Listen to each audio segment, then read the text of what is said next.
ક્યારેય વિચાર્યું છે કે કોઈ સરકારી દસ્તાવેજ જે દેખાવમાં સાવ સામાન્ય લાગતો હોય એ આપણને આજની નોકરીઓ, સ્પર્ધા અને યુવાનોના સપનાઓ વિશે કેટલી ઊંડી વાત કહી શકે છે? તો આજે આપણે ઇન્ડિયા પોસ્ટના ગ્રામીણ ડાક સેવકના પરિણામોના આંકડાઓમાંથી એક એવી જ કહો કે ચોંકાવનારી કહાની ખોલવા જઈ રહ્યા છીએ. જુઓ, આપણા દેશમાં ઇન્ડિયા પોસ્ટ એટલે ખાલી ટપાલ કે પાર્સલ નહીં, એ તો કરોડો લોકોની લાગણીઓ, એમની જરૂરિયાતો અને એમના જીવનને દેશના ખૂણે ખૂણે જોડે છે. અને આ આટલા મોટા નેટવર્કને જો કોઈ ધબકતું રાખતું હોય તો એ છે એના કર્મચારીઓ. અને આજે આપણે એમના વિશે જ વાત કરવાના છીએ. તો આજે આપણે શું જોવાના છીએ? આપણે શરૂઆત કરીશું ઇન્ડિયા પોસ્ટના પાયાના પથ્થરથી, પછી ગુજરાતના પરિણામોનું ઊંડાણપૂર્વક વિશ્લેષણ કરીશું, કેટલાક એવા આંકડા જોઈશું જે ખરેખર આંખો પહોળી કરી દેશે, અને પછી સમજીશું કે આ બધું આપણને શું કહેવા માંગે છે. અને હા, જેઓ પસંદ થયા છે એમને આગળ શું કરવાનું છે એ પણ જોઈશું. તો ચાલો શરૂ કરીએ. સૌથી પહેલાં તો એ સમજવું જરૂરી છે કે આ ગ્રામીણ ડાક સેવક છે કોણ, અને ખાસ કરીને આપણા ગ્રામીણ ભારતમાં એમનું કામ આટલું બધું મહત્વનું કેમ છે. ગ્રામીણ ડાક સેવક એટલે કે GDS એ ખરેખર તો ભારતીય ડાક વિભાગની જીવાદોરી છે.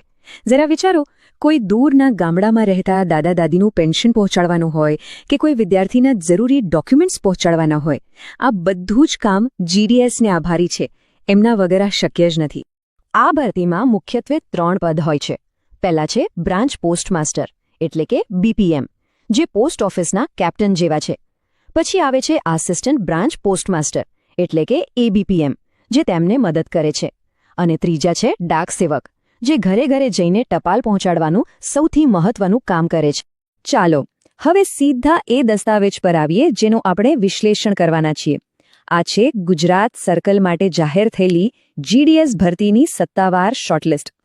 એક વાત સ્પષ્ટ કરી દઉં કે આપણું આખું વિશ્લેષણ ઇન્ડિયા પોસ્ટ દ્વારા ગુજરાત માટે જાહેર કરાયેલી બીજી યાદી પર આધારિત છે. મતલબ કે જે પણ માહિતી છે એ સીધી ઓફિશિયલ ડોક્યુમેન્ટમાંથી જ લીધેલી છે, જેથી આપણે હકીકતની એકદમ નજીક રહી શકીએ.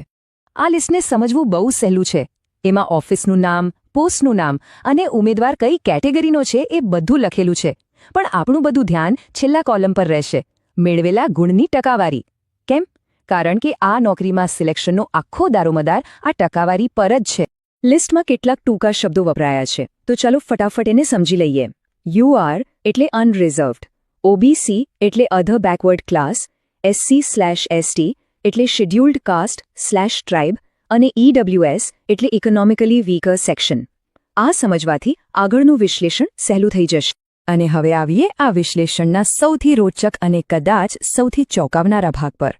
આ નોકરી મેળવવા માટે જે માર્ક્સ જોઈએ છે ને, એ ખરેખર અકલ્પનીય છે. આ ખાલી નંબર્સ નથી, આ એક આખી કહાની છે કે કેવી રીતે એક સરકારી નોકરી માટે હજારો વિદ્યાર્થીઓ વચ્ચે ગળાકાપ સ્પર્ધા ચાલી રહી છે. ચાલો હું તમને કેટલાક એવા આંકડા બતાવું જે કદાચ તમારો દૃષ્ટિકોણ બદલી નાખશે. શરૂઆત કરીએ ગુજરાત હાઈકોર્ટ સબ ઓફિસથી. અહીંયા ડાક સેવકની પોસ્ટ માટે કટ ઓફ કેટલું રહ્યું ખબર છે? 96.8%. હજી તો આ શરૂઆત છે. કુબરથલ બ્રાન્ચ ઓફિસમાં અસિસ્ટન્ટ બ્રાન્ચ પોસ્ટમાસ્ટરની જગ્યા માટે કટ ઓફ ગયું છે પૂરા 97%. અને હવે તૈયાર થઈ જાઓ સૌથી મોટા આંકડા માટે. જોખા બ્રાન્ચ ઓફિસમાં બ્રાન્ચ પોસ્ટમાસ્ટર બનવા માટે કેટલા માર્ક્સ જોઈતા હતા? 99.6%. જી હા, તમે બરાબર સાંભળ્યું, લગભગ 100%. આ ચાર્ટ પર નજર નાખો. એક તરફ જોખામાં 99.6% જેવો આસમાની સ્કોર છે, તો બીજી તરફ અમદાવાદ જેવા શહેરમાં પણ 96% એ સામાન્ય વાત છે. હા, PWD જેવી અનામત કેટેગરીમાં કટ ઓફ 75.2% સુધી નીચું ગયું છે, જે બતાવે છે કે અનામત નીતિ તકો ઊભી કરે છે. પણ ઓવરઓલ ચિત્ર તો તીવ્ર સ્પર્ધાનું જ છે. તો આ બધા ચોંકાવનારા આંકડાઓ જોયા પછી સવાલ એ થાય કે આ નંબર્સ આપણને ખરેખર શું કહી રહ્યા છે? આની પાછળની કહાની શું છે? તો આ આંકડાઓમાંથી શું સમજાય છે? સૌથી પહેલી અને મોટી વાત, અહીં કોઈ પરીક્ષા નથી. બધું ધોરણ 10ના માર્ક્સના આધારે નક્કી થાય છે. અને એટલે જ સ્પર્ધા આટલી બધી છે. અને એવું પણ નથી કે આ સ્પર્ધા ખાલી જનરલ કેટેગરીમાં છે.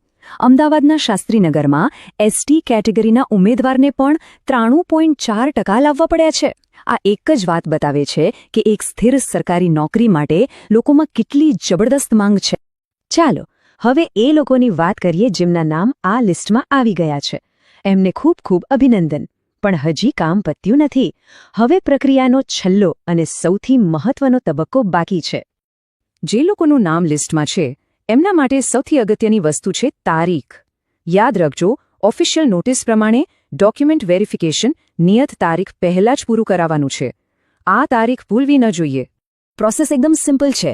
ઉમેદવારોએ પોતાના નામની સામે જે ડિવિઝનલ હેડનું નામ લખેલું છે એમનો સંપર્ક કરવાનો છે. સાથે શું લઈ જવાનું છે? બધા જ ઓરિજિનલ ડોક્યુમેન્ટ્સ અને એની સેલ્ફ અટેસ્ટેડ કોપીના 2 સેટ. બસ આટલું જ.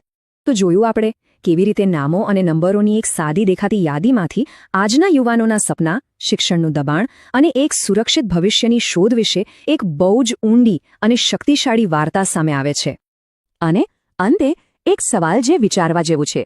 જ્યારે કોઈ વ્યક્તિની આખી કારકિર્દીનો આધાર માત્ર અને માત્ર ધોરણ 10ના માર્ક્સ પર હોય, ત્યારે આ વાત આપણી શિક્ષણ વ્યવસ્થા અને રોજગાર બજાર વચ્ચેના સંબંધ પર કેવો પ્રકાશ પાડે છે?